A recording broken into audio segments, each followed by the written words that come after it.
It's 1929.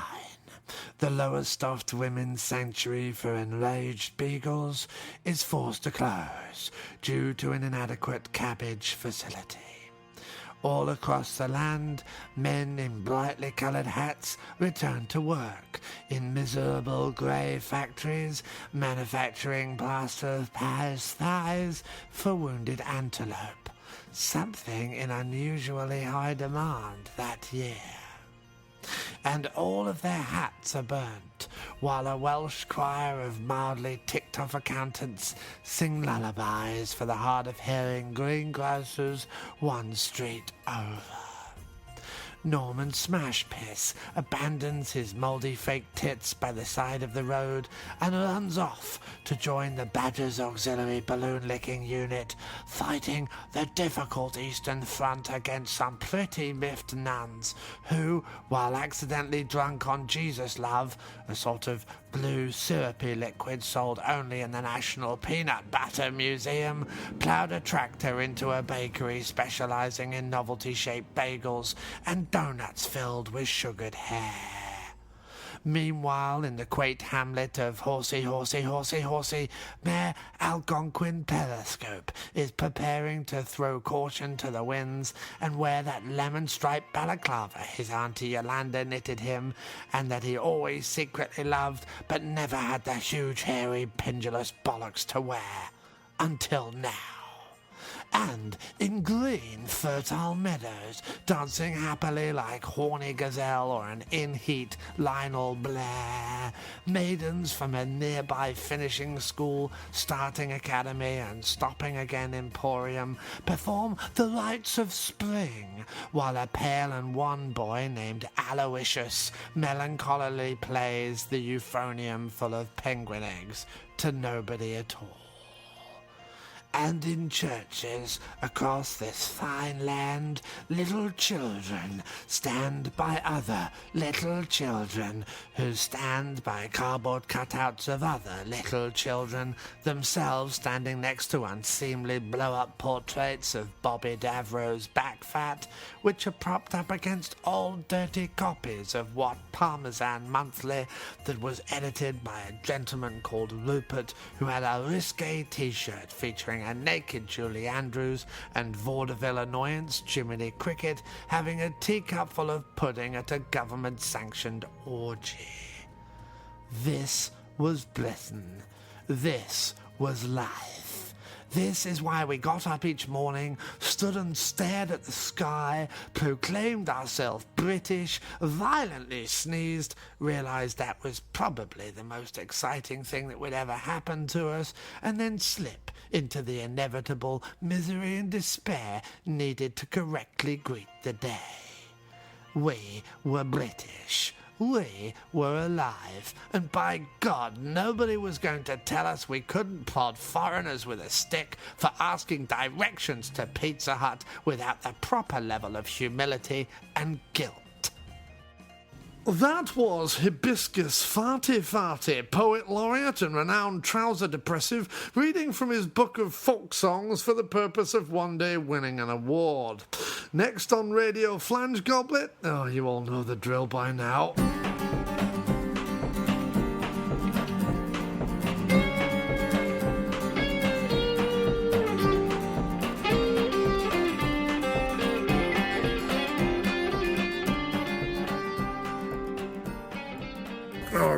We are here. Oh, Midtown House Specials. What are we? Where are we? Well, that's what I like about it. It's called Welcome to Midtown Restaurant. Yeah, we're in the Midtown Restaurant. Why are you called Midtown Restaurant? Because we're a restaurant in Midtown. In Midtown. That works.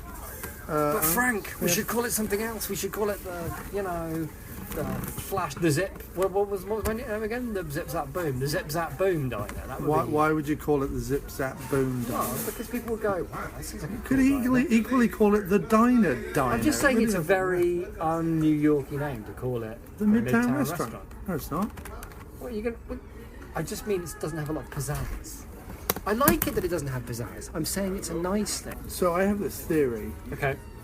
That if you're in a diner and you think it's not very good, always go for the breakfast, because everywhere can do a breakfast. Like, it's difficult to fuck up, like, eggs and bacon. No, I think it's a good diner. Okay. They've got good whatever. But if you think it's a good one, try the burger, because the burger is the cornerstone of a diner, like, heritage and history. All right. So I'm probably going to go for a burger. I have this whole thing, right? It's very unexciting, but... I've got this Midtown wrap. Scrambled eggs with ham, peppers, onions, American cheese and salsa. The Midtown burger is a twin burger. Really? Yeah. Twin burger topped with bacon and jack cheese. Whatever the jack shit that is. It's Monterey Jack, right? Whatever. I know. Thank you very much. I don't know why they bother giving their cheese different names. It all tastes the same. This one's got red bits in it. Well done, America. Well done for putting different colours in your cheese. Wow. The deluxe burger platter comes with French fries, onion rings, crisp lettuce, and red ripe tomatoes. Wow. Oh, this is going to be such a great episode. I can feel the energy. feel the zingers and the energy going back and forth. Well, you're grumpy and I'm knackered. That's the problem. Well, yeah. We should start a new podcast called Grumpy and Knackered. Grumpy and Knackered. Where we just sit here and complain about the state of everything. Pretty sure we do that quite a lot. Yeah, it's pretty much what we do already, I think. Do you know what you want? Because you could start talking about the mechanic if you know what you want. Yeah, I do know what I want, yeah. Yeah. Right. Yeah. You do that while I'm going to probably try their black and white shake, maybe. I might get a waffle. Nah, maybe I'll just stick with water. I don't fancy a shake. I don't fancy all the dairy. Okay, hello. You went straight from Jewish grandmother to like Radio 2 DJ. I don't fancy all the dairy. Welcome, hi! Well, can you stop with the ring binder? Sorry. Just stop. Okay. It's going to be unbearable to listen to. Not that you're not already. Hi, how are you? Doing well, thanks. How are you? Oh, I am always excellent. I'm not sure I know what I want yet. All right. I'll give you still another up. minute. Okay, Oh, we're thank you good. very Thank much. you. I just lied. I'm never excellent. I'm often moderate. It's a bit generous. Bit generous. So anyway, welcome to the After Movie Diner. And on this That was pretty good. episode... Oh, you just had to interrupt me, didn't you? I did, yeah. And on this episode, we're going to be talking about the Jason Statham franchise. I don't know if you can call it franchise. If there's only vehicles. Well, there's only two of them. Caravan? Okay, the Jason Statham caravan. By which we mean the sort of slightly twatty ones you take on holiday if you live in Scunthorpe. No, you know when things go behind, when they go... No, you're talking about it like a caravan, like a convoy. Yeah. Convoy. Like the Jason Statham convoy? Is it a Jason Statham convoy? Of two? No. Caravan's better. Duo? Meaning one Duet. is being dragged behind the other one. Yeah, okay. Yeah. Yeah, so I was right. Imagine if you were doing a tour of the northeast of England, possibly one of the most depressing things anyone could do. No, it is. It really is. If you were like Scunthorpe and Skegness and, you know, all those kind of places. Right. Anywhere really, Sutton-on-Sea, all those kind of places are pretty grim. Right. If you were doing a tour of those, possibly in a 1987 Volvo, dragging behind you a kind of beige, have seen better days caravan, which in the US they would call either a trailer or a mobile home, maybe, I don't know, but these are kind of small and twatty ones. That doesn't really in any way accurately describe the Mechanic or the Mechanic 2 Resurrection, but I was attempting to do a bit. Anyway... I think you should qualify everything you try with an apology and an explanation as to what it was supposed to be. At the end you can go, I'm sorry about that. That was supposed to be a podcast. Yeah, that'll be fine. So yes, the Mechanic, which is a sort of tangentially linked to and a sort of almost remake of a Chuck Bronson, Michael Winner movie from, I think, the 70s. It was a Winner. I didn't know it was a Winner movie. It was a Michael Winner film where I said, Chuck Bronson, come here, let's go shoot another movie where you go around and shoot more people. I can see why they wanted to remake it. I'm assuming it was. If I could smoke a large cigar while Stephanie Beecher rubbed my knackers. I don't know, was it Stephanie Beecher? I have no idea. Anyways. I'm sure he said that at least once. It sounds plausible. So yeah, it was a Michael Winner and Chuck Bronson joint from the 70s, which was remade, I believe, by Jason Statham and Simon West as director, who has collaborated with. It was definitely. Yeah, West, yeah. Okay, who has collaborated with Statham on many occasions. Most recently with Wild Card, which was his Vegas set one. Which interestingly was another remake, a remake of Burt Reynolds is Oh yeah, like Some Blake's Mag, right? yeah, forget what it was called. Heat. Heat, yeah. Burt Reynolds is Heat, and it used exactly Yes, the I same. think we're all right. I think we're Yeah, right. you know what you want? Yeah, you go first. All right. We're deciding So between I'm two going to things. go for the Texas burger. Well, I did not use accents before. This is the first time around. Oh yes, we both have accents. We both have. Sorry about that. No, Yeah, why no. are you sorry? It's awesome. I want one. We live here, but we have accents. That's just awesome. how New York works, Yeah. right? Well, no, we were born in Washington, but we just decided, to be more interesting. We had English No, accents. that's not true at all. Did you It hear is for me. But I'm having. No, Sorry, they're being sarcastic. we're being like, no, I thought I heard a Washington accent. Yeah. I was actually born in the Bronx. See, I told you. But okay. Plane and you give them your British accent. Go on, The give. British accent is it's alright. I like That's that. not bad. It's good. It's not too bad. They always do pretty that. good. They always do the like Cockney East End. It's the London. easiest one to the Dick Van Dyke. I know Yeah. you can't say no. You can't say the Can't T. say, yeah. No. Yeah. Can't but say it, the don't water, say it, don't it's bother not saying Water. it. It's Yes, water. water. The water in Mallorca don't taste like water. at all. Water. That's how you do it. There you go. That rubbish is a good one. But yeah, so no, very good. Well done. Anyway, sorry. It's okay. Did you say Tex-Mex or Texas? I'm going to go for the Texas burger. Can I get added Swiss on that, please? I'm going to go for the deluxe burger platter. That comes with French fries and onion rings, It right? comes with 2 onion rings and French fries. That's yes. awesome. Can I also get a side of brown gravy, please? Sure. So that's the Texas Swiss platter. Boom. And brown Anything gravy. to drink? Are you gonna drink the brown gravy? I'm going to dip my chips. That's what they do in England. I'm going to just stick with water, I think. Oh right, water. It's fine. And I'll get Belgian waffle with sausage and a cup of chamomile tea. Sure. Thank you. Thank you very Thanks very much. Very kind of you. much. Somebody liked the Washington joke. You didn't like the Washington joke, I but would they have liked the gone Washington for the joke. Bronx, or would have gone for something more obviously not. Well, he liked the Washington joke. They liked the They Washington did. joke. I'm sure the listeners. Everybody liked the Washington joke. I liked it enough. I just would have picked something other than Washington. It's a bit of a. Because then you're like, well, do you mean DC or do you mean Washington State? Both, mate. Both, mate. You were born I in was both. born in both. I was born in Boston City. What were we talking about? You were explaining the the mechanic. Yeah. Right. No, I was talking about Wild Card. So Oh, remake that's of right. Burt Reynolds' Heat. Yes. The one It's thing. got so long to go. Although you haven't even made it to the mechanic yet. Oh, I'm going to hit you in a minute.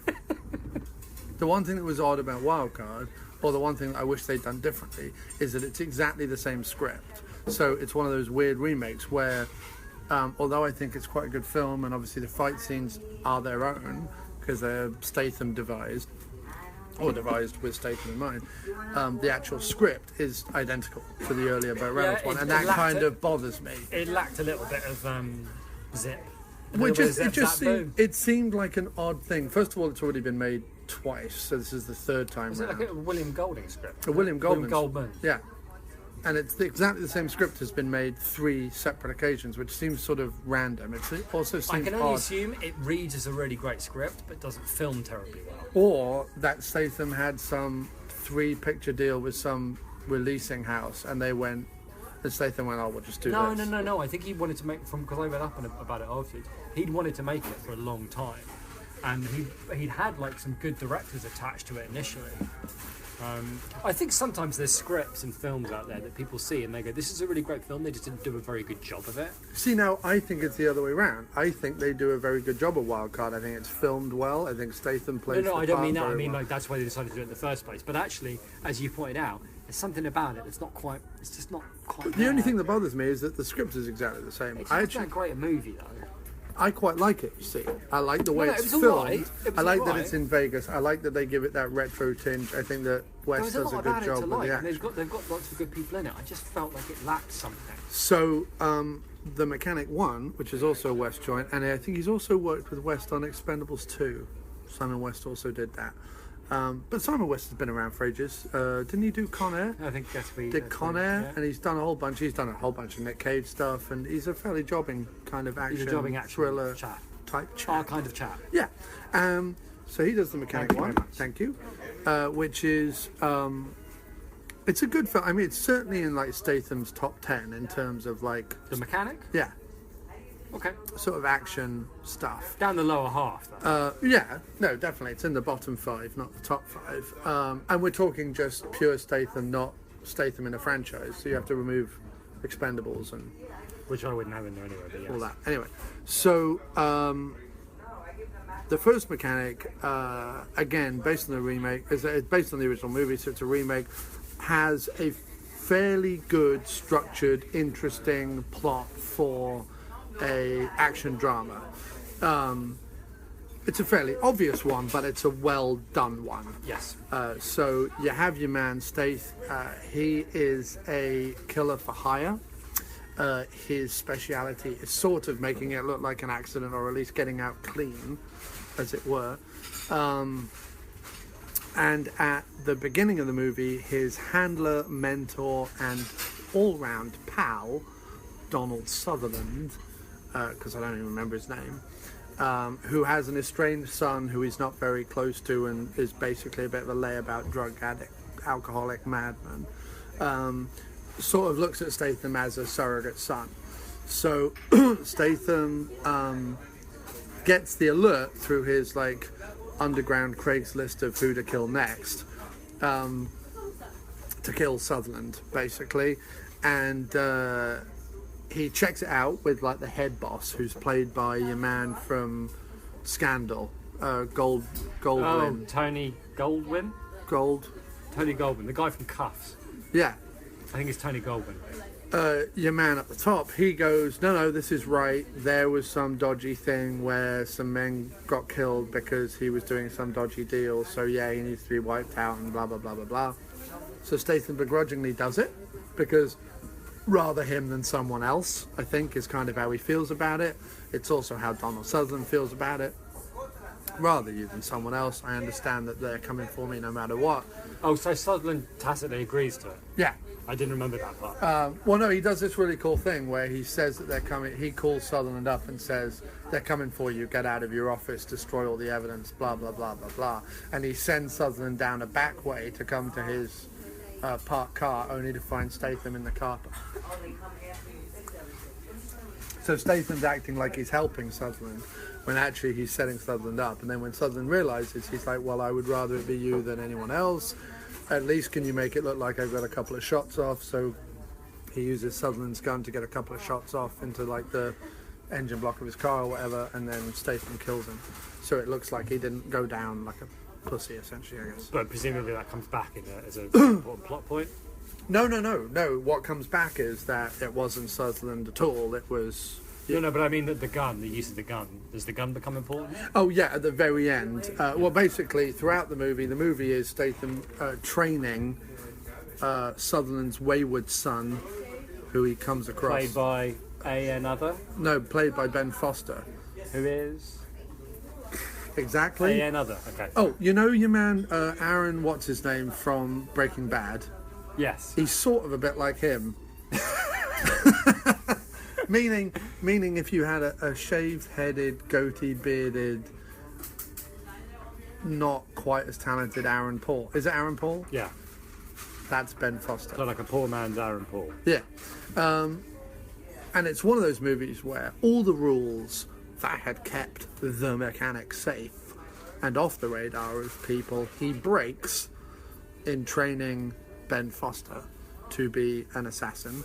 So in order to train him how to be him, he breaks all the rules. Well, because Ben Foster keeps getting drunk and fucking up, and then he like tells Ben Foster who he is, and like he breaks all the rules, Okay, basically. right. There's a whole bunch of stuff there, whatever.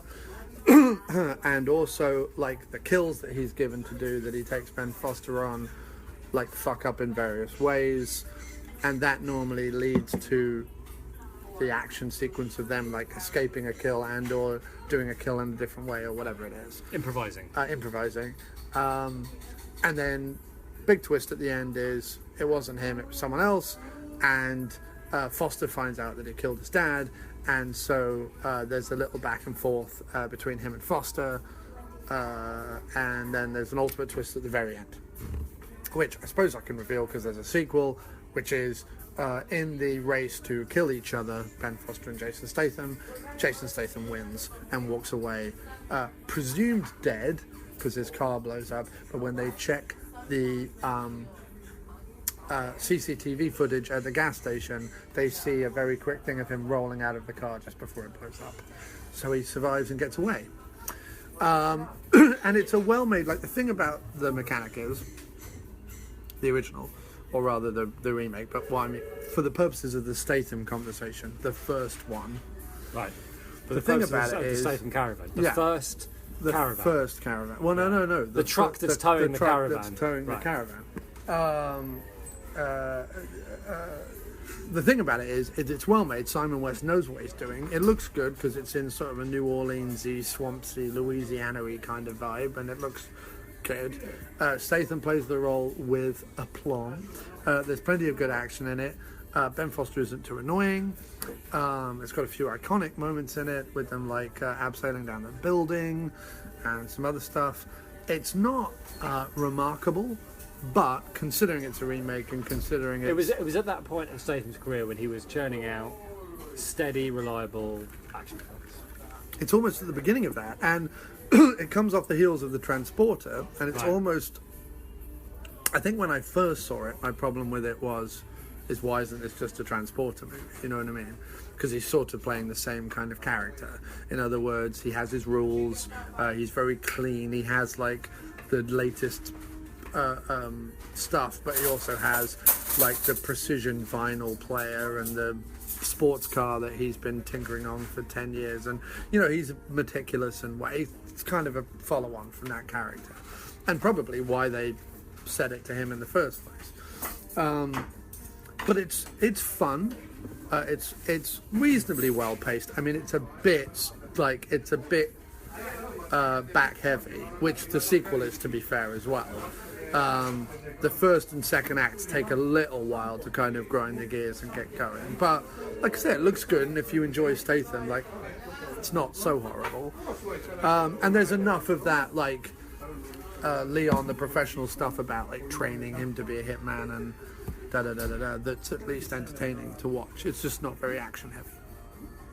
But generally, like I say, it's considered one of the few decent remakes, and it's also considered sort of within Statham's top 10 of like lone man action movies, which you would put in Safe, the Crank films, Transporter films, obviously.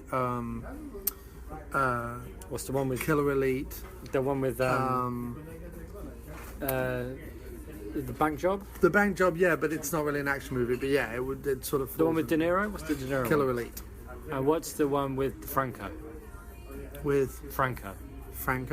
Isn't James Franco the bad Oh, one? Homefront. Right. Homefront is another one. Like, Homefront is probably... Yeah, Homefront's not very strong. I'm not a big fan of that one. So I thought it was alright. It's alright, but it's like Statham versus Franco. You're like, well, Statham would eat Franco for breakfast and then shit out Winona Ryder. Yeah, I guess. Yeah. Why would that? I don't know.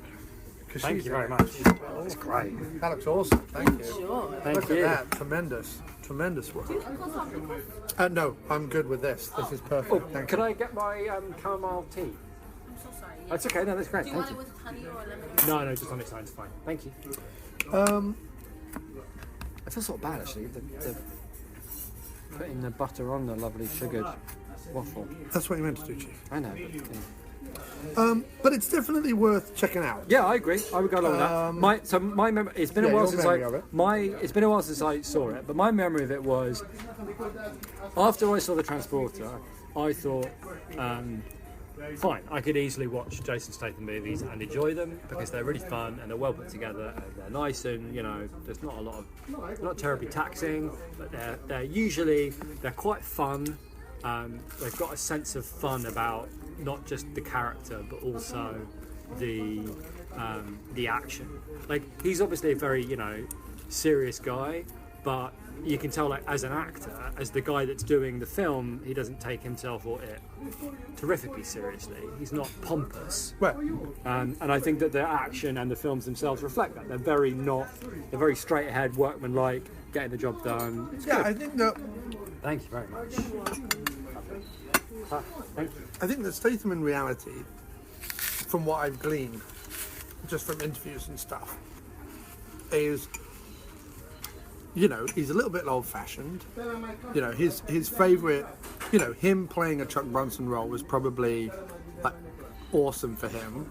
He's probably a big Bronson fan. In fact, I think I've heard from him somewhere that he is. Like, he likes the old school hard guys. Mm-hmm. He's definitely got a sense of humour. You know what I mean? Like, he's definitely got that East End British he's got sense a of little. humour. There's quite a lot of times in the movies where he's got a little twinkle in his eye. Yeah, twinkle in his eye, self-depreciating, definitely got that in spades. Probably a bit laddish as well. Mm-hmm.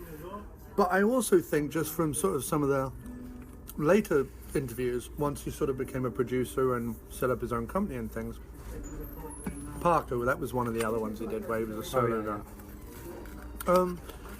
I think that he wants to do, like, the reason why I'll give him a chance after chance after chance is he wants to do good work.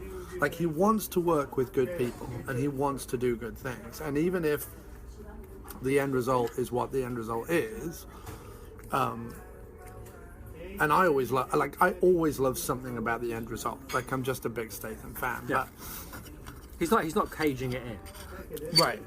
He hasn't caged in his cards. No, but he's, no matter what the end result is, there is a nugget in there, whether it's, wait a minute, I get to, like, do a movie set in the early 80s with Robert De Niro and Clive Owen based on, like, this awesome Spy Catcher style book, or whether it's, oh, I get to do a William Goldman script, or, you know, oh, I get to play a Chuck Bronson role. Like, there's always a nugget of it where you're like, I understand why he did this. Right. Do you know what I mean? Yeah.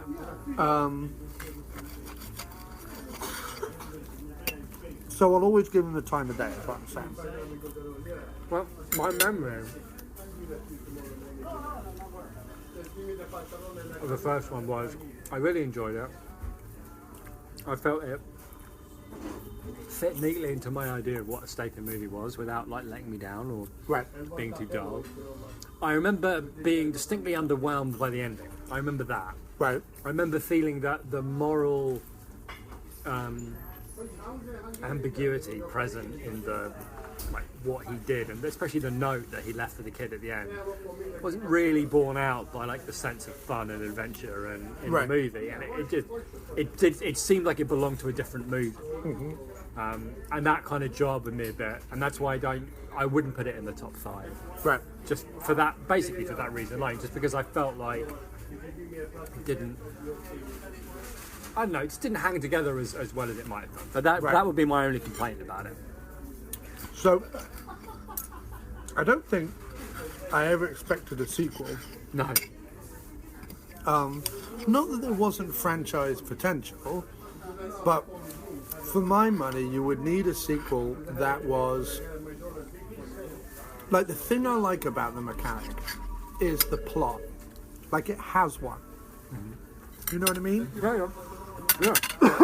Like, it bothers to have a twist, and it bothers to have That's why the ending annoyed characters, me. I think. and it bothers to have If it ambiguity. had been nonsense, but fun nonsense, I wouldn't have given a monkeys about the ending. But you're right, it was nicely put together. And the ending, him writing that and saying that and doing that, didn't seem to fit with his character very well, you know? And Except that he's always prepared. yes, but I mean, to write that to somebody that he's about to bump off, Right. kind of ha ha ha. It was like too smart-assed and smug, and it just wasn't him. I know what you mean. It would have been better had it just said sorry, or had it said Yeah, boom, something or had that it was said... yeah, exactly. Just something that was a bit like, yes, I'm prepared. I'm Statham. You were never going to win, Right. but not like it was arsey. Right. I didn't like it. So anyway, I mean, that rubbed you up the wrong way, but Yes. I mean, I can't say I fixate on stuff like that you do quite in the same way.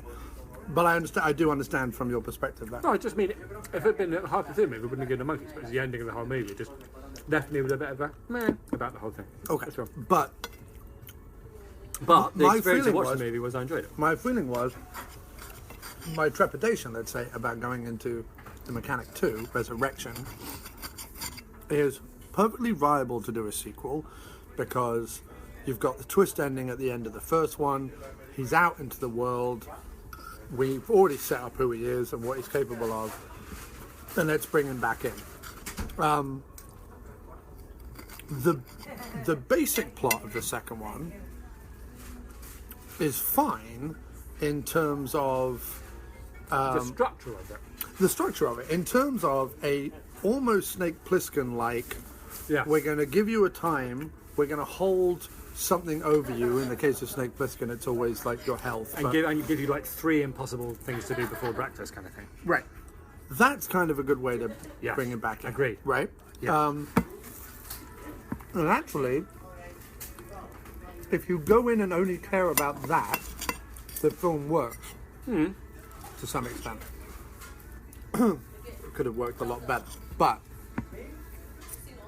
Mechanic Resurrection is interesting in the sense that all the things that were tight and neat and enjoyable about the first one are not really apparent here. No. They are in a structure that probably existed in either the first and or second script, but the film very much feels like one thing was filmed. It's sad because I think it was filmed like 2 years ago. Yeah, So not only you know was what it, I wondered, what I couldn't figure out all the way through the movie, and it changed halfway through as if they realised it, is why they were using old cell phones. All the way through, like Statham was like, "Look at me, state-of-the-art equipment." Right. He's taking his photos with his old fucking Nokia. What the fuck is this? And then halfway through, the smartphones turn up. It was but very weird. I think it's been made over a period of years. I wouldn't be surprised also because of the very noticeable green screen in an early action sequence where he's meant to be sitting atop a restaurant in Brazil when actually around his head is like really like fuzzy and the background's sort of out of focus because it's this sort of weird green screen from like 3 years ago. It's sort of odd. Yeah. So it feels okay. So the big problem with the movie is that it feels like it was made over a period of years and or reshoots and or whatever. It feels like a movie that has been made in the edit room. In other words, there wasn't a strong preparation and or script and or whatever going into it. I noticed just from a production standpoint, there's a lot of ADR, there's a lot of like lines that have been dropped in where you either see the back of his head or you don't see the lips moving or whatever it is. Yeah. There was a lot of green screen, which means because the movie has this kind of globe-trotting thing about it, but it was probably, I know it was definitely filmed in Thailand, so it was probably filmed in Thailand and Bulgaria, and that was it, and all the other places are just kind of green screened in. It felt like they were in Brazil because there was a lot of. I think they either took some pre-shot footage and or went down and shot footage, but I don't think Statham ever set foot there. No, maybe you're right. Yeah. So anyway, it's a hodgepodge, but I think you'll be surprised by the end of the show what I actually felt about it. So why don't you try and encapsulate the plot if you can, because it's a bit incongruous Well, and all over the place. okay. So without revealing how I felt about it, the plot is pretty simple, which is It's all complicated and weird and No, different motives and holes all over the place. It's pretty simple, I think, ultimately. Man who Statham betrayed in his past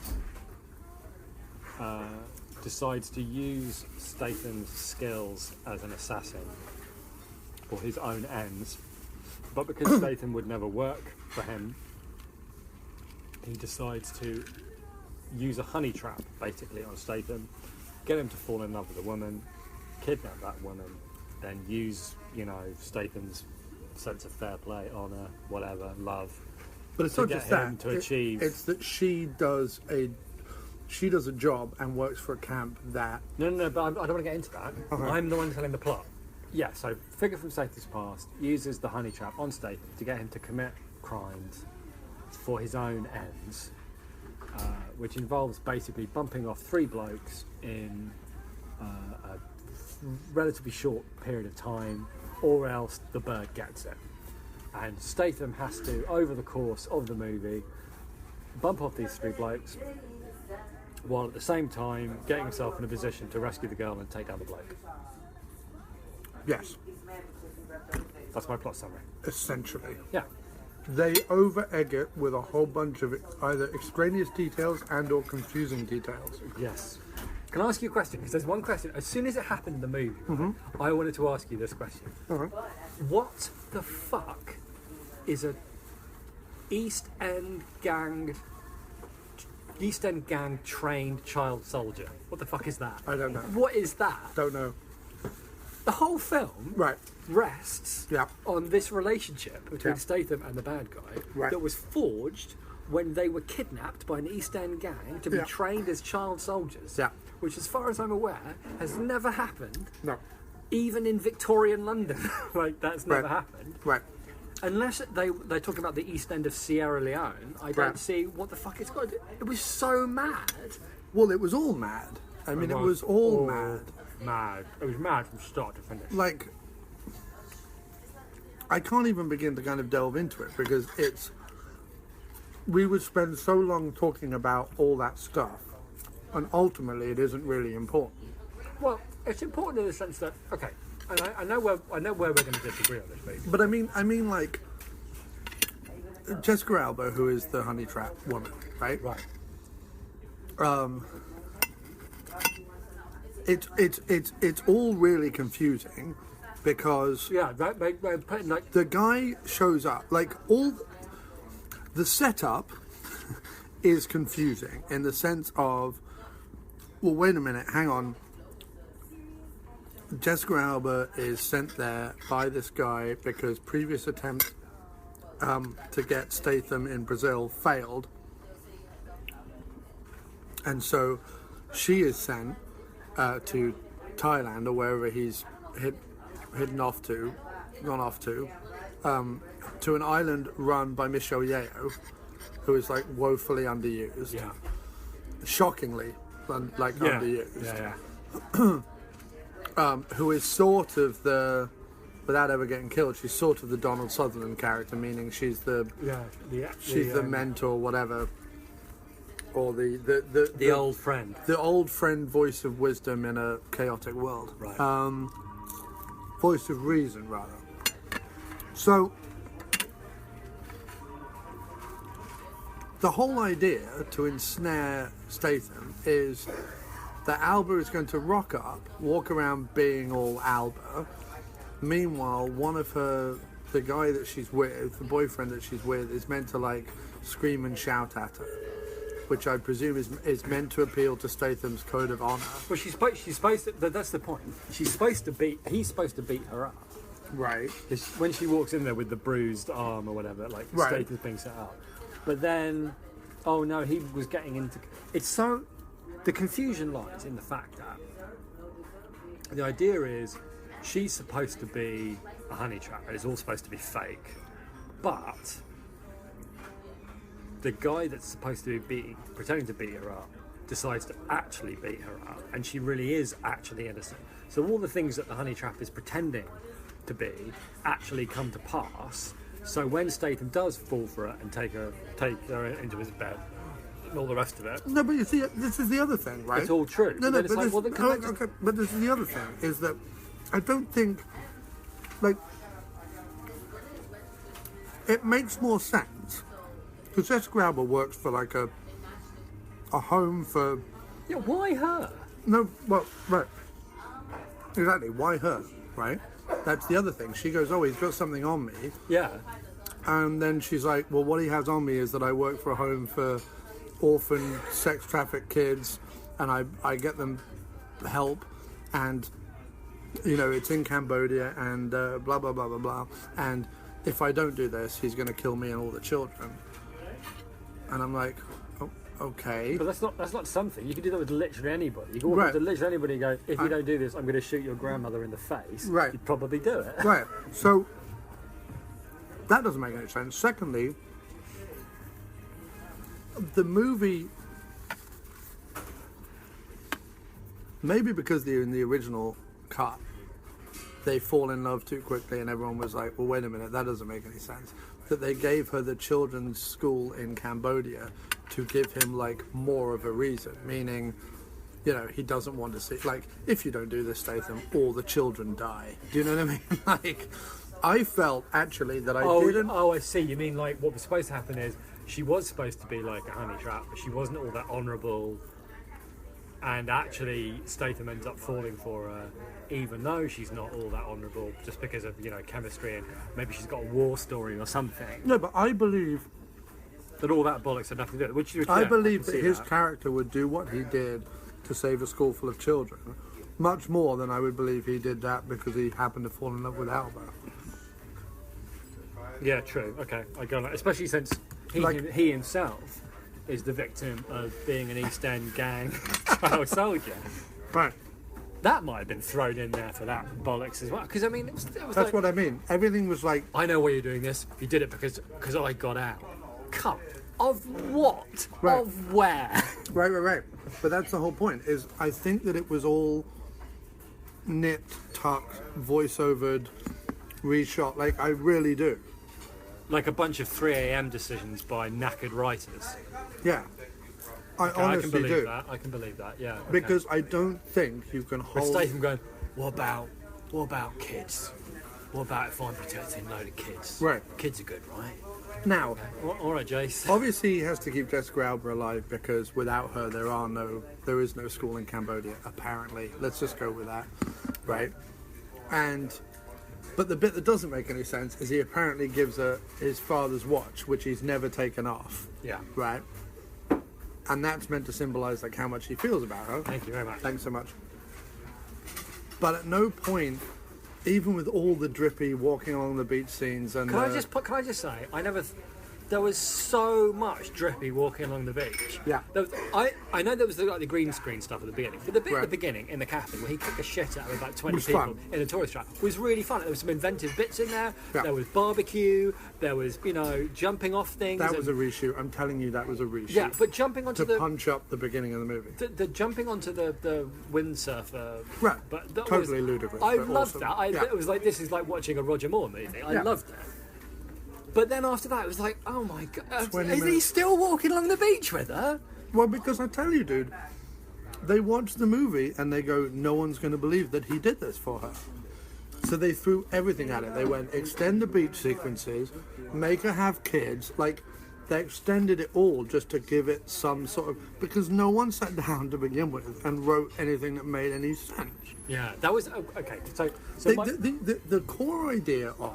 yeah, the idea Guy is from good. past finangles him to redo 3 things, and instead, on the third one, he turns the tables on him. Perfectly serviceable sequel Yes, plot. particularly as all of them. The whole point of it is they're all supposed to be impossible missions. In other words, Right. well, you're supposed to be good, so let's see how good you are. Not just once, but like 3 times. Right, and not 3 only- Mission Impossible. Not only that, But none of them not only even that- come close to being even a bit impossible. not only that, but the bad guy. Well, because they front end the movie so much that like what normally, especially the first one where he has to like break into God, prison that's and so then break lame. out of That the is the prison. lamest, lame mission ever.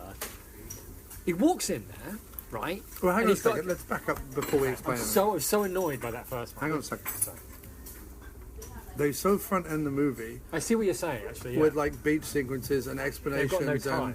And they've got no time for that one. Yeah. Like you could have made a 20-minute sequence out of that one, but and They sort decided to of cut their dragged losses because they down. thought this is the least impressive one. Let's Right. cut it back. Right Now- down.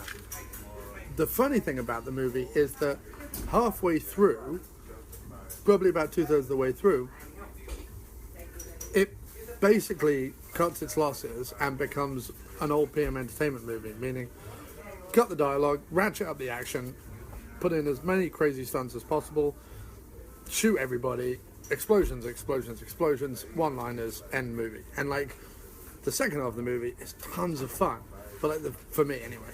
But the first half of the movie where they were trying to establish everything, I'm like, listen guys, you're getting really, really bogged down with this whole he needs motivation thing, right?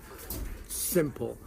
Damsel in distress, guy from his past, put him on the mission, get like the first 3 minutes of the movie, boom, boom, boom, next. Like, do you think that like all those like cheesy shortcuts that you have in Hollywood movies, like oh he's got a dead kid, or right. you know his wife was blown up by a Lithuanian nun or whatever, right. Is a way of just getting to that point really fast. Because so my question is, do you think that the problem is because of the first movie, right. where he doesn't look like he would do anything for anybody unless there was like a paycheck, unless it served his interests, right. that has to be turned around. But he's not a well-known enough character, right, that you can have a shortcut to turning his character around. But you can turn Bond's character on a dime, like maybe, or Bourne or whatever. Like established characters is easy to go, you know, we're going to flip them. We're going to do something. They're going to do something totally different now because they're so established. It only takes a small thing to blow them up. I think both the first movie and the second movie, what they have in common is the idea that you can be as prepared as you like, you can be as secretive as you like, you can do all this stuff. But ultimately, if something gnaws away at your conscience, whether it's the idea of Alba and her kids being killed, or whether it's Ben Foster blaming him for the death of his dad that turns out to be incorrect or whatever, that will get the better of all your wise preparation and, you know, Buddhist vinyl wiping and all the rest of it. Like, both movies have that in common.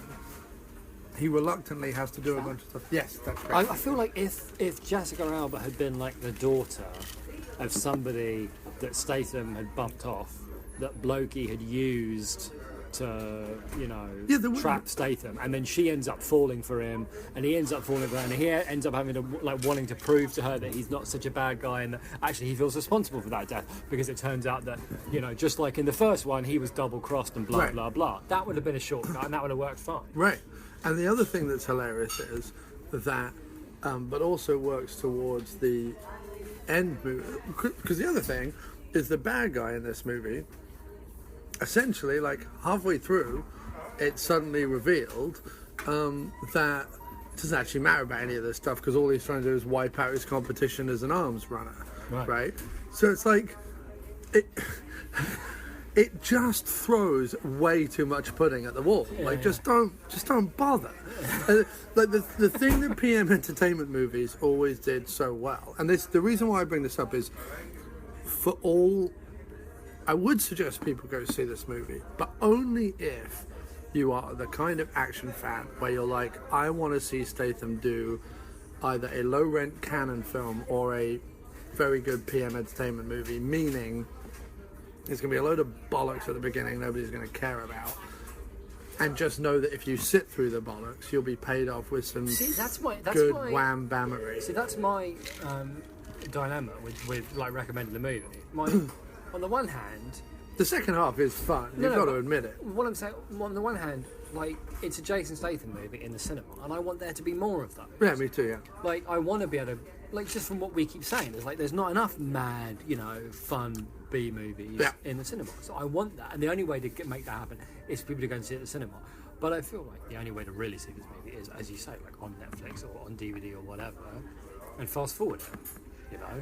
Or, well, not necessarily fast forward it, but just, like, you know, do the washing up. Do you know what I mean? Yeah, it's such a... I tell you what it was. It was a movie where it was more than any other movie I've actually ever seen. It was a movie where I wish I'd been in the writer's room. Where I wish I'd just been in the writer's room and gone, lads, seriously, you're all running around in circles. Go outside, have a smoke, take a breath, have some coffee, whatever it is.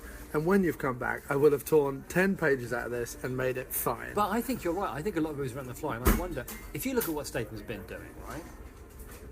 Like you said, he's been trying to do, like, interesting projects. What he's been trying to do is, if it's going to be my film, right, I'm going to do something a little bit interesting. Oh, by the way, he's also done no press for this film. Yeah, see, which is very this is what telling. This is what I think. I think he's been working with either actors that he wants to work with, or directors that he wants to work with, or projects that he's interested in, things that have his limited but still hefty-ish weight behind them, to enough to be able to get them these little like $7, $8, $9 million pictures made, right?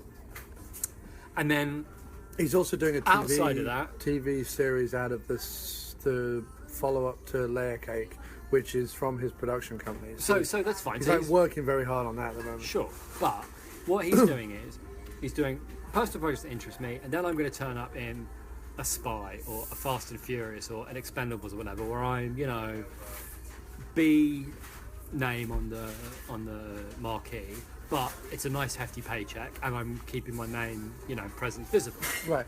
This seemed to me to be, someone said to him, listen Jace, it's been too long since you've had a hit, mate, and even like a Netflix hit, because I Wildcard I don't think did very well. Wildcard did nothing. Yeah. The Franco one did nothing. The Hummingbird one, no, because it was in the cinema and it died a death in the cinema. I remember it didn't do very well. And the Hummingbird one again didn't do very well, because again, that one didn't do well, but that's fine, that's a whole other thing. I like that one. Yeah, me too. I mean, there was a lot about it that I didn't like, but there was a lot about it that I liked a lot. But there was lots of inexplicable choices in it that I couldn't figure out what the fuck was going on. But anyway, I think they said to him, you need to get back to doing those films. You need money, or you need this, or you need that. But you need to get back to doing those films. Let's do a sequel to The Mechanic or something. And that's why there's no script, and that's why there's not a lot of care. And they try to do like a film like Statham films used to be, you get some big name actor in to play, Lee Jones, I don't know what the fuck he's doing in it, and what he's playing, or what he's wearing, or what he looks like. He's appalling. Tommy Lee Jones. He's only in it for like 5 minutes. But I don't think Statham's all that engaged, and I feel like if he'd been more engaged in it, if he'd cared about it, I don't think it would have been such a mess, and I don't think it would have gone into production, because I think you're right. I think the whole thing started without a proper script. Because I think it went into production, and I'm not sure about this, but I'm pretty sure it went into production like prior to the whole Fast and Furious reveal thing. I've got a feeling it was in production like before Fast and Furious 7, and I think that what happened was that. You really sound like you're from South Carolina. Thank you. Yeah. He looks like it. Yeah. You definitely look like it. Thank you. I think that probably it was going to be the next movie he did after Wildcard. It was just going to be another I guess I'm just going to keep knocking about in these straight to 1 week in the cinema and then straight to VOD or whatever. And I think that Fast and Furious came along, and then Spy came along, and I think that both of those were very successful, and certainly he was so successful in Spy that they're already talking of doing a spin-off with him and his character. And then you've got Fast 8, then he's got his TV thing, and I think this was either something that was filmed and shelved, and then maybe they did a few reshoots on it just to kind of punch it up, or something that he's kind of been doing in between all this other stuff, and therefore doesn't really want to be doing it anymore, because he's like, wait a minute, I have this franchise, and I have this franchise, and I have this possibility, and da-da-da-da, you know what I mean? Or it could be, like you say, it could be that in between, because it's certainly the cheapest looking of all the movies he's done. What might have started off as a natural end of a downward curve in terms of, if your last movie is not successful, the next movie you make is going to cost a little less money, and so on and so on. And then, like you say, they're looking at it and they've got this movie and it's half done, and all of a sudden Fast and Furious and Spy, and they think, hey, maybe there's a gap in the calendar for this. End of the summer, Star Wars is done, Star Trek is done, whatever. The Marvel, there's a gap there. Statham's big. Why don't we throw an extra 10 million at it with some reshoots, punch it up, make it a big action movie of the summer kind of thing. Yeah. Thank you very much. So much. And that's why it's such a god awful mess. But it is a god awful mess. Yeah, it is. I agree with you. But it's the most out of the last. Trying to think. If you go back, you really have to go back to either Safe or Killer Elite, which I say go back, but I mean that's still some years ago now. You have to go back to that for the level of fun action that there is in The Mechanic 2. Yeah, okay. I mean, certainly I think he made a conscious effort to turn away from it a little bit and do more interesting things. But that's why I think he's not interested in it anymore. Like the action... I don't think he wants to make these films anymore. The action in the opening sequence, and then the action in the last third... Yeah. Is some of the most enjoyable Statham action stuff we've had in a long time. Yeah, that's true. That's true. I mean, my problem actually with that... And it's tons of fun. Like, that's what I like. And that's why I compare it to a PM Entertainment movie. You don't watch a PM Entertainment movie for the plot, or who the bad guy is, or whatever.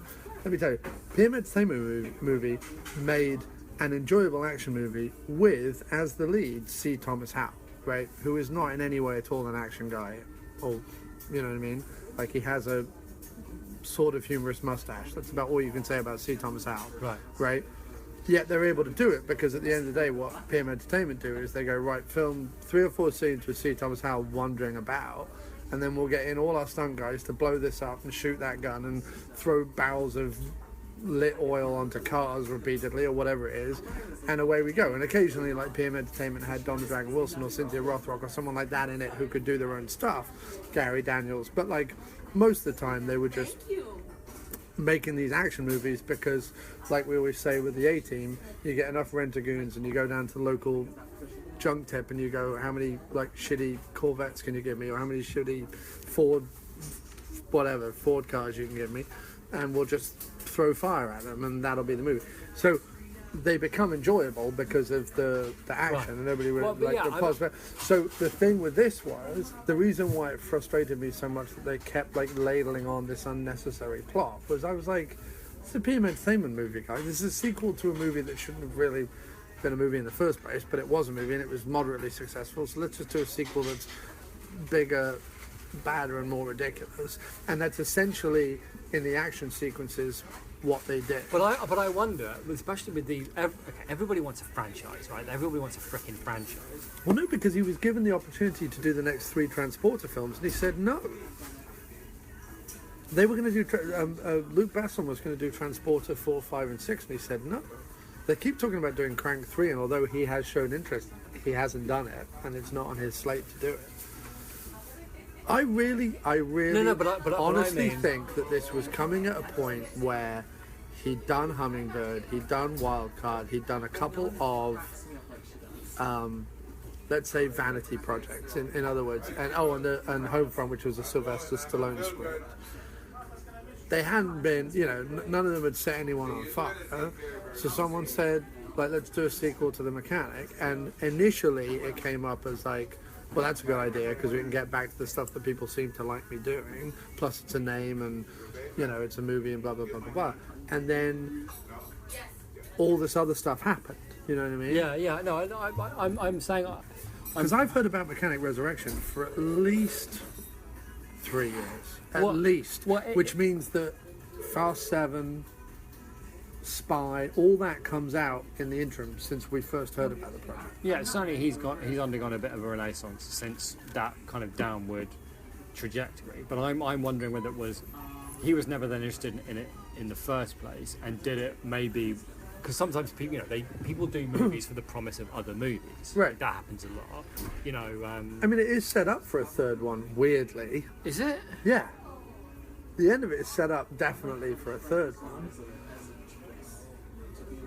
But I don't think he'll do it unless he again falls on.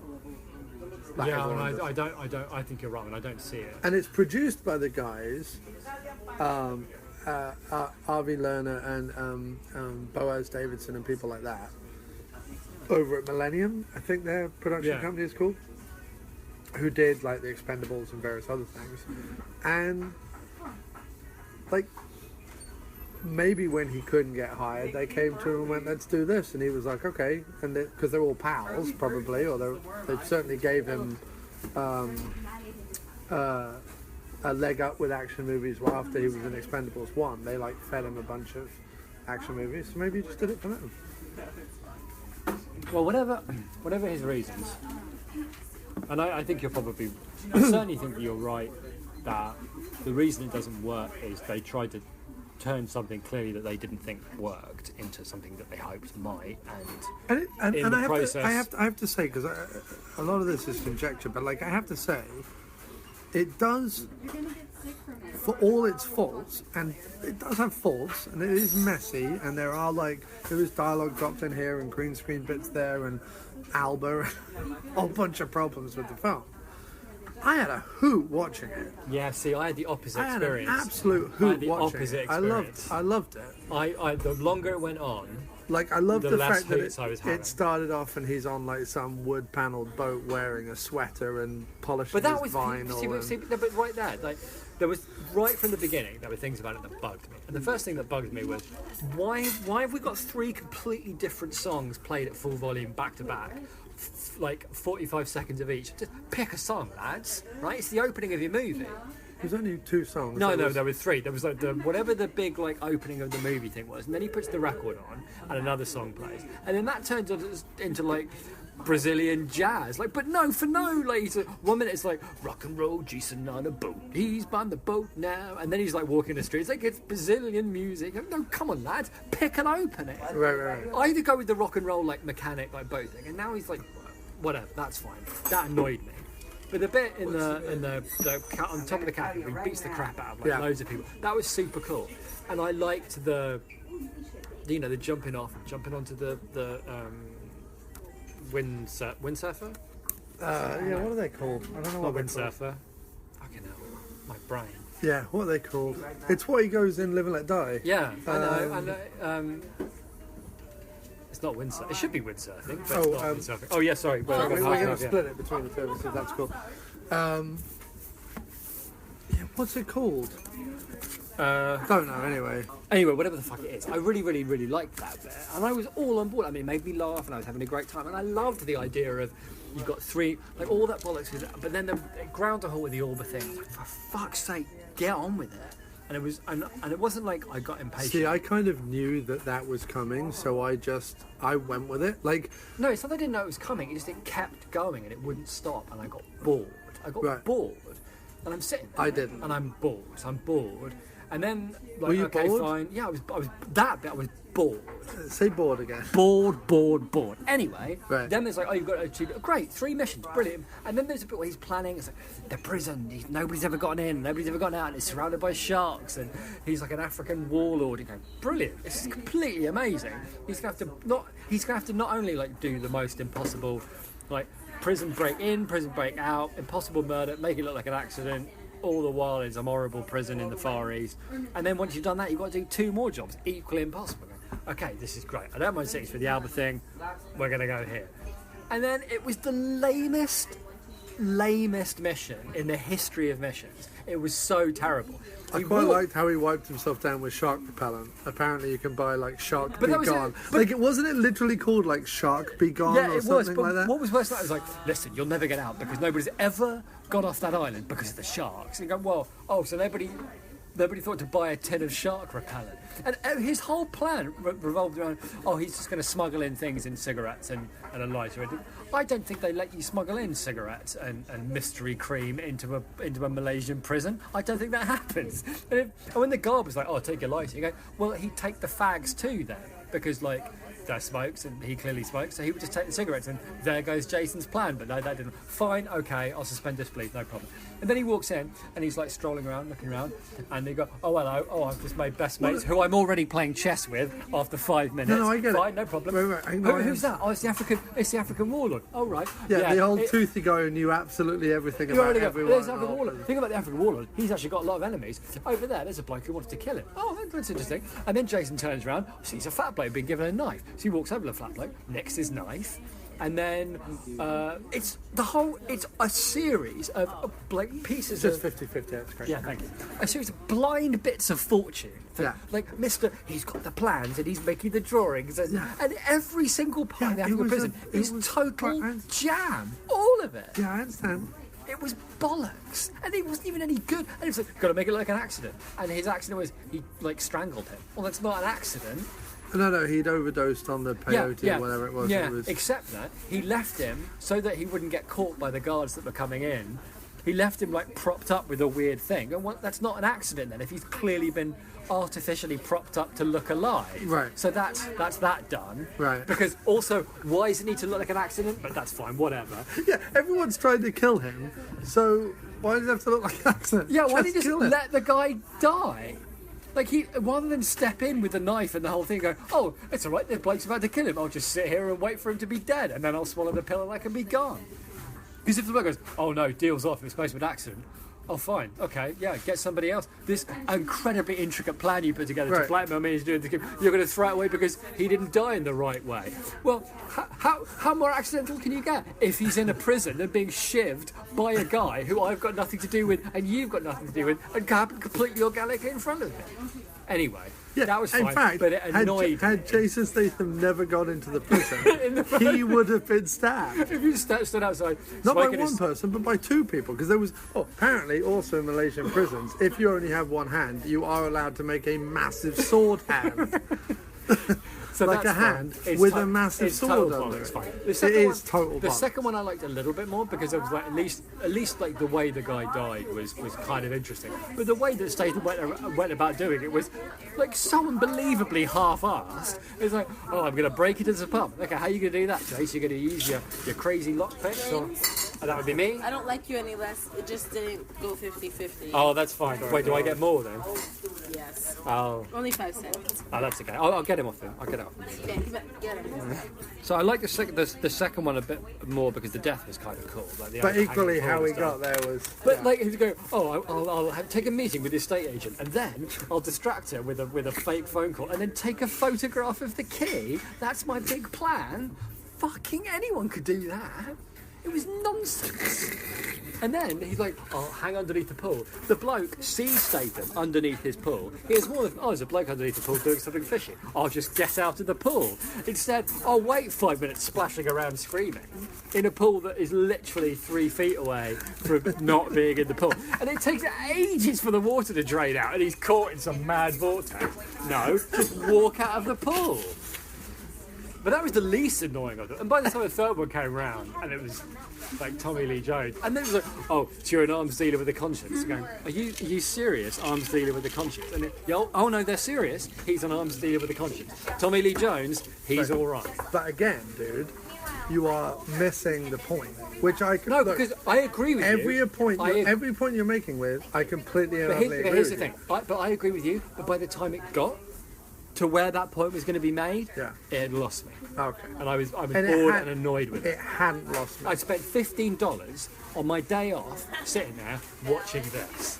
And I don't care how fun the action, because it was fun and I did enjoy it, but it lost me. I didn't care. I was too angry with it. Because it was so easily fixable, all of it. And I so wanted the movie to be good, because I really like Statham. And I really like the idea of Jason Statham action movies being in the cinema. And I thought, I bet this is one of those cool little action films that they've gone, let's give it a cinema release because it's a good one. Like Statham, it's actually a good little action film. It's on the end of the summer. Let's give it a little push and see what happens because we reckon it's really good. No, none of that. None of it. It was a waste of time. It was definitely a waste of $15 fucking. If it all went to Jason, I'm all right with that. But if any of it went to the people that filmed it or came up with any of those ideas, thank you. It was $15 up somebody's. Okay, so it's a distinct thumbs down from my co-host Tim Wallace. However, from me, it gets a. If you've seen a PM Entertainment movie and you want And to you possess see, a fast forward button. and you want to see Statham, I think doing more action than he's done in a long, long time. And by action, I mean like the fun kind of bollocks, balls to the wall, lots of shooting, lots of fighting. With by the way, a gun with an unreasonable amount of bullets. Yeah, again, you're picking holes in, No. like a No. B-movie action movie. No, right? but that's what I'm saying. At the end of Army of Darkness, he fires like 140 rounds out of a double-barreled shotgun. Which is totally fine, but I'm saying there was a point in the movie, right, where he's stuck on board, and there was a point when he shot somebody 3 times in the head. I was like, oh, he's only got a little gun. He didn't need to shoot the guy 3 times in the head. And then the sequence went on for another 10 minutes. He did run out of bullets. I know, but after he fired like 1 million, which is fine. I get that it's a stupid movie, but it just annoyed me. That's okay. That's a good. Just okay. reload. So this is fine. that's a good word for it, right? What? It's the movie is completely stupid. Everything about the movie is completely stupid. Yeah. But I enjoyed that. Like the bit You enjoyed where enough of it at the end. I enjoyed enough of it. Like the bit at the. Thank you so very much. The bit where the big fucking country-sized boat that the bad guy lives in, right? And By the way, were you also- worried that he had the wrong boat? I was worried he had the wrong boat because he comes to Sydney Harbour in a helicopter going, we've got to find the boat. The boat's gone. All right, well, let's look. There can't be too many big boats around. And, you know, they fly way out to sea and they find a boat and goes, oh, there, that's it. Even though he's never seen the boat before. It's a total guess. And he lands on the boat and starts killing everybody. And I was really thinking, is this the wrong boat? Yeah, they wouldn't Is do that that. going to be... No, but I thought there might be like a joke. But there's a hilarious bit where the boat has a see-through bottom in a couple of points, and like Statham like swimming up to the see-through bottom, looking, and then swimming away again, had me howling. I don't know why it was so funny to me, but I just thought I'm gonna go with this. Also, there was a distinct feeling of that's another good example, that this is Jason Statham's Roger Moore Bond film, because it was very much like a middling Roger Moore Bond film. Actually, if I had Like to go... even down to the soundtrack, like when he was doing the whole big boat thing at the end, there was a lot of like ba-da, ba-da-da, ba-ba. Like there was a lot of like and there was like horns jumping. and I wonder if they had that in their head. It Now was- that you it mention it, there's a lot like Hang that in gliding? there. Yeah, the hang gliding. Is that what it's called? Is it called a hang glider? gliding, yeah. There's improbable escapes from that also made no sense. I just love the way that he rubbed on himself Shark Picard. Like nobody thought. I know. Also the fact that he looked at all these different people and went, do you know what? I think if I disguise myself as a child molester by drawing some dice on my face, people might believe it. No, it wasn't. It was a rapist. It was a mass rape. It was so weird. Just a bank robber. He was a sex offender. Yeah, but they had pictures of like the women. It was so weird. It was right. Oh, so he's gonna let a sex offender get off then? Like he'll go free. They'll never catch him. Yeah, it was all a bit weird. But I did like. Did you like the way? Does he have to be a rapist? Did you like the way that the bad guy, like in? Okay, this was a thing that you could tell it was such a patch job. Was the voiceover by the bad guy? Oh my god, that was who so was annoying. trying to outdo Statham by going, yeah, he's a gun runner. He's a gun runner, don't you know what I mean? Anyway, he's been really bad to children, so he should die. Like, all the voiceover in the lead up to him doing a mission was emphasizing just how bad these people were, so that we weren't sat at home going, what? Oh, I hope Statham doesn't kill someone else. Like, but what about all the people who were just Working. I know. hired help on the boat, who were like, we're security Completely detail for slaughtered. this guy? Yeah. Completely But just slaughtered hired. them. Yeah. He just turned up in Sydney going, hello, I'm in Sydney for a few days. Do you mind if I hire you to look after my boat? Yeah, no problem, Governor. I tell you what, we'll give you Steve. Steve's lovely. We'll put you, right? He can be your lead bodyguard because he's just had a baby and he could use the extra money. Yeah. You're like, everybody gets on with Steve. Steve's got 3 bullets in his head because Statham has a gun. And like, But that's what I mean. The movie shark got over concerned with Jason, like Statham's motivation. And look, I wouldn't put it past Statham to have been on set going, no, I wouldn't do that. I need some explanation for why I would do that. Like, I wouldn't. No, I'm not saying he's a bad guy. I'm just saying I wouldn't put it past him reading the script and going, I wouldn't just do that. I wouldn't just kill him. I need a reason, so that his integrity as the hero of the agree, film. but Because it's very difficult to make a movie about an assassin that just kills for money if you're not going to give him some kind of It was too much. moral edge. I agree, but if there was too much seriousness, like you're saying, serious attempts to address the motivation issue. And if the whole movie had The been... voiceover had by been- the bad guy was so but bad. it was He trying- lives in an impenetrable Yeah, it was all fortress. like those with heist lots of- things, you know. He's got 8 different layers of security, and then there's a picture of a camera. You go, a camera's not a level of security. Come on. He lives in a He'll never get, because all he did was especially the impenetrable bunker. He just waited outside until people walked out the door, and then walked in, and that was it. And he goes, I'm in the safe room. Oh, but he's already here. No explanation as to why. The thing was, if they doubled down on all that, if they Right. doubled down on the shark repellent, Right, the right, shark right, right. and the gun that never ran out of bullets, Yeah. and he could just walk into safe rooms and all that. That's completely cool. If instead of impersonating a mass rapist, it had been, I don't know, a guy that robbed the I really prisoner, wanted. I really wanted him to put on a fake wig and beard and stuff like that. Yeah, Would have just been so much more If they fun. doubled down on all that stuff, Yeah. then no one would go, oh, what's his motivation? And no one would care. But when I have to sit through an hour and a half of what felt like Jason Statham on a beach going, well, I'm really falling for this Alba chick. She's nice, isn't she? All right. But that could be, you could get that done in 5 minutes, and we could get on with more shark repellent gags. Why is Michelle You're Yeoh my right. best friend, but she does bugger all? It's fine to be Roger Moore. They should have got Winner in as a consultant.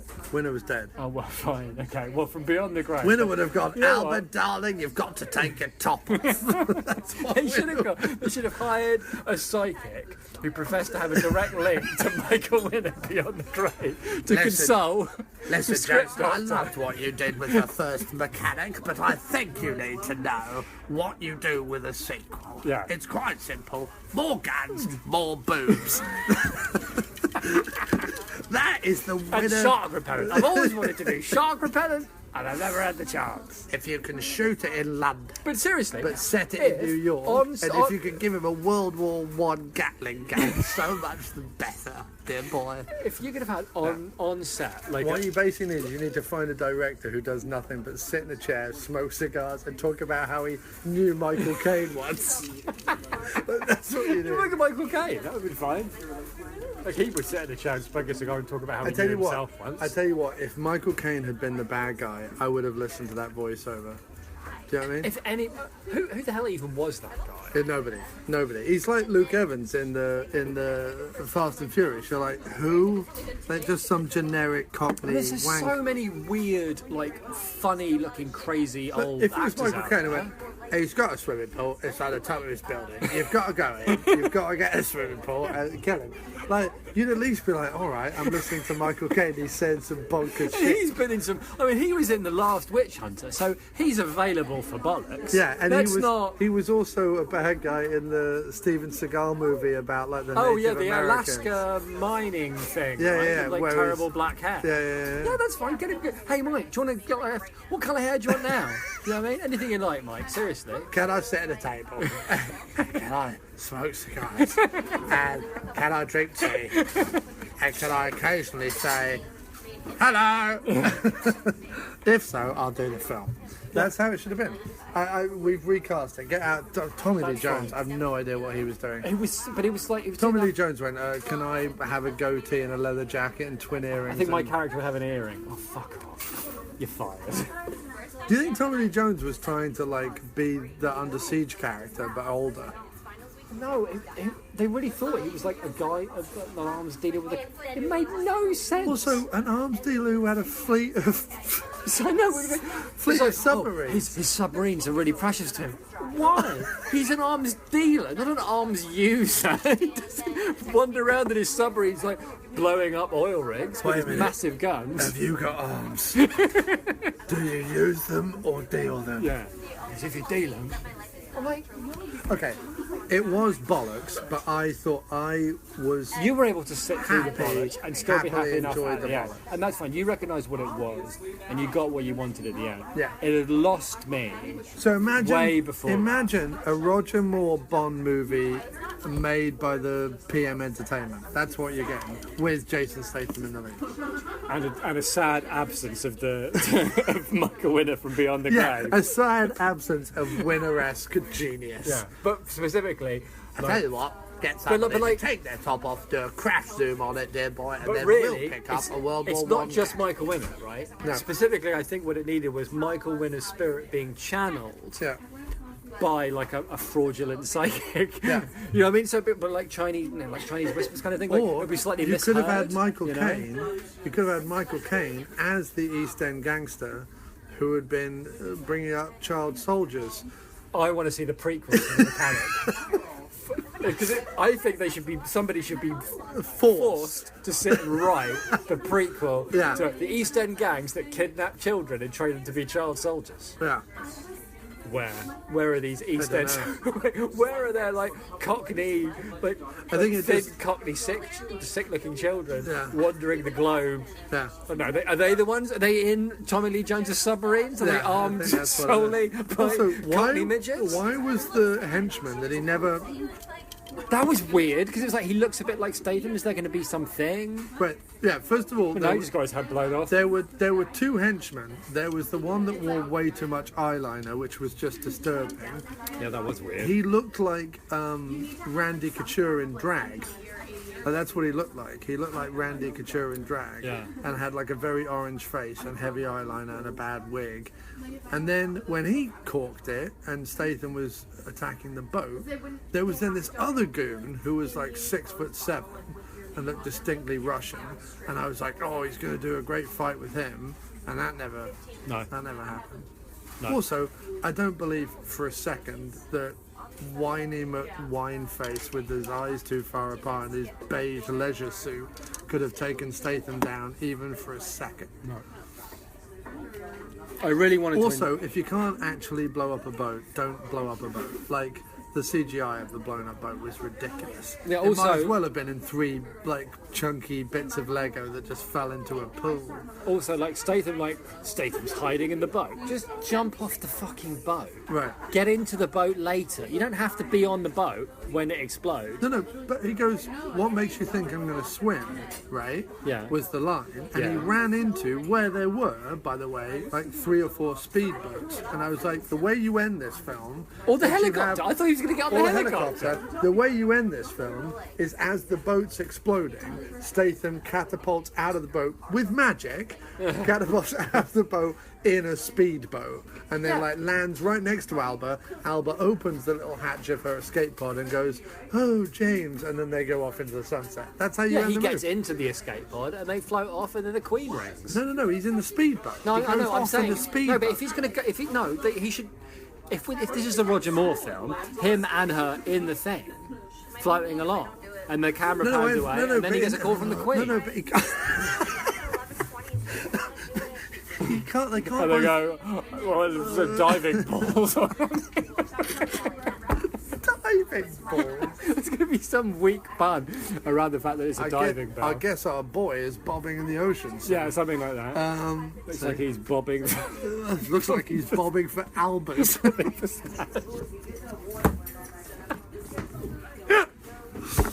Anyway, and on that note, I think we should end the film, Jason, with bobbing for tits.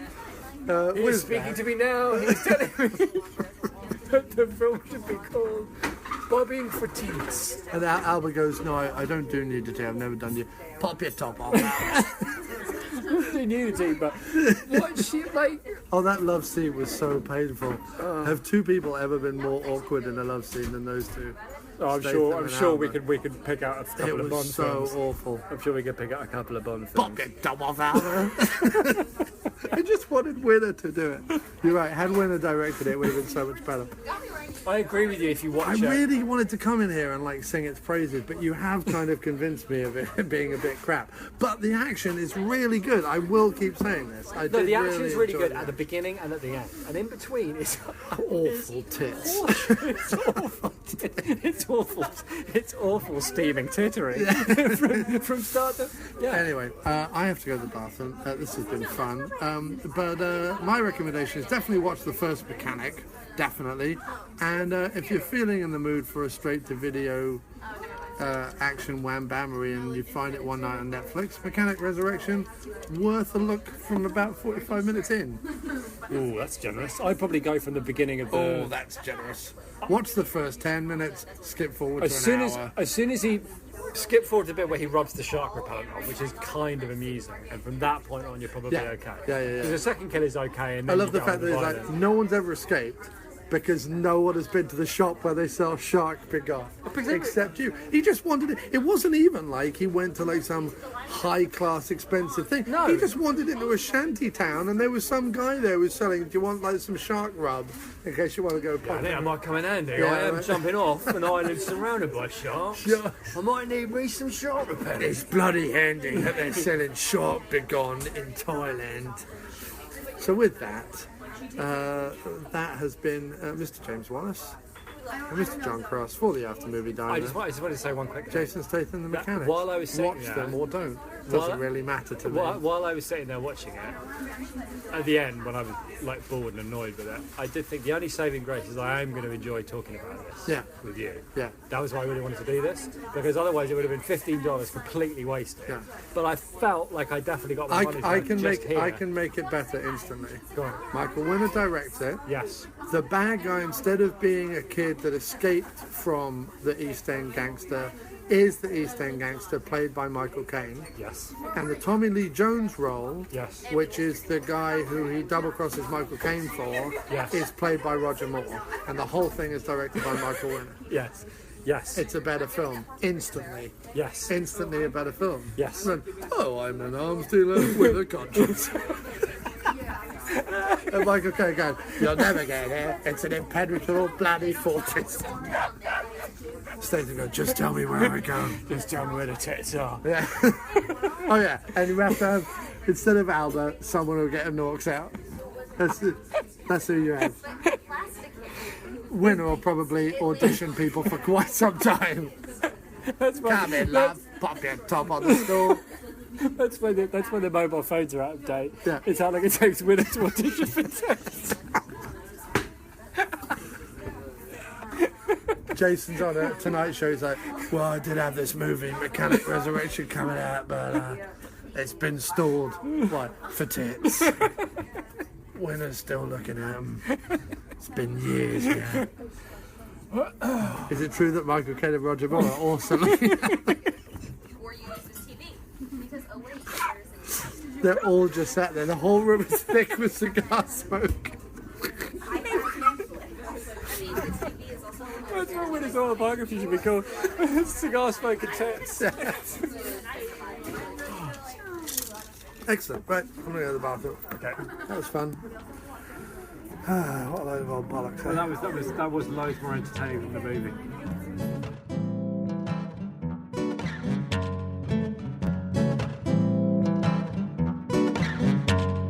Well, back in 2011, I find a movie going to see. A film by Jim Jarmusch starring Iggy Pop and me. But when the show was over, I'd nowhere to go, so I ended up in a bar, sipping my bourbon and feeling low. One night, this wild-looking guy called Frank came over and asked me why I looked so sad as I drank. I told him about my post-movie blues, and then I saw the light in his glass eyes. He told me to go to the After Movie Diner. I'm surprised you don't know there's no place finer. Come on now, let's go.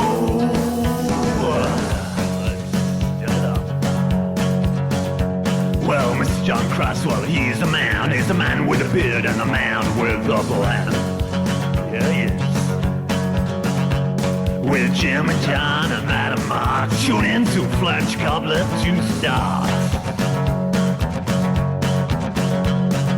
Yes, and reviews, opinions, interviews, comedy and news, Don Doler and his films, and George Stover at the After Movie Diner.